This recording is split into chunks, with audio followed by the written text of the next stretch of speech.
নির্যাতন, ধর্ষণ এবং হত্যার সকল ঘটনাকে বিশেষভাবে গুরুত্ব দিয়ে দ্রুততম সময়ের মধ্যে বিচারিক কার্যক্রম সম্পন্ন করা। 3 ধর্ষণের ঘটনার অভিযোগ আসলে ধর্ষণের শিকার নারী ও কন্যার পরিবর্তে অভিযুক্ত ব্যক্তিকেই প্রমাণ করতে হবে যে সে এই ঘটনা ঘটায়নি। এ সম্পর্কিত প্রচলিত আইনের বিধানগুলো সংশোধন করতে হবে। মহামান্য হাইকোর্টের নির্দেশনা অনুযায়ী বাধ্যতামূলকভাবে স্কুল, কলেজ ও বিশ্ববিদ্যালয়গুলোতে যৌন নিপীড়ন বিরোধী সেল গঠনের কঠোর নির্দেশনা মনিটরিং এর ভিত্তিতে নিশ্চিত করা, যাতে যৌন নিপীড়নের যে কোনো ঘটনার বিচার করা যায় এ সংক্রান্ত জোরালো নির্দেশনা প্রতিটি অফিস আদালতেও প্রণয়ন করা, যাতে একজন নারী বা কন্যা শিশু কোনোভাবেই যেন তার সহকর্মী, শিক্ষক বা বন্ধু কারো দ্বারা নিপীড়নের শিকার না হন। কন্যা শিশু নির্যাতনকারীদের রাজনৈতিক ও প্রশাসনিক প্রশ্রয় আশ্রয় বন্ধ করতে হবে। শিশু সুরক্ষায় শিশুদের জন্য একটি পৃথক অধিদপ্তর গঠন করতে হবে।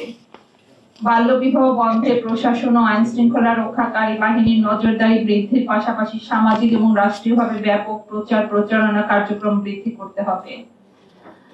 বর্তমানে বেশিরভাগ শিশু স্মার্টফোনের মতো ডিজিটাল ডিভাইস ব্যবহার করে, তাই প্রযুক্তির সঠিক ব্যবহার নিশ্চিত করা এবং প্রযুক্তির নেতিবাচক দিক থেকে তাদেরকে রক্ষার জন্য উচ্চ পর্যায়ের আইসিটি বিশেষজ্ঞদের সহযোগিতায় সব ধরনের পর্নোগ্রাফির সাইট বন্ধ করতে হবে।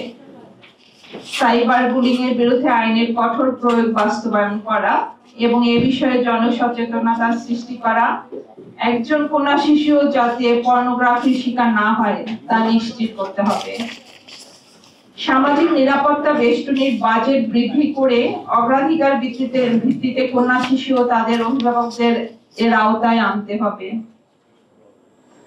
সর্বশেষ আমাদের দাবিটা হচ্ছে ক্রমবর্ধমান কন্যা শিশু ও নারী নির্যাতন প্রতিরোধে নারী, পুরুষ, সরকার, প্রশাসন, নাগরিক সমাজ, মিডিয়া, পরিবার সকলকে ঐক্যবদ্ধ হওয়া আমাদের আহ্বান থাকবে।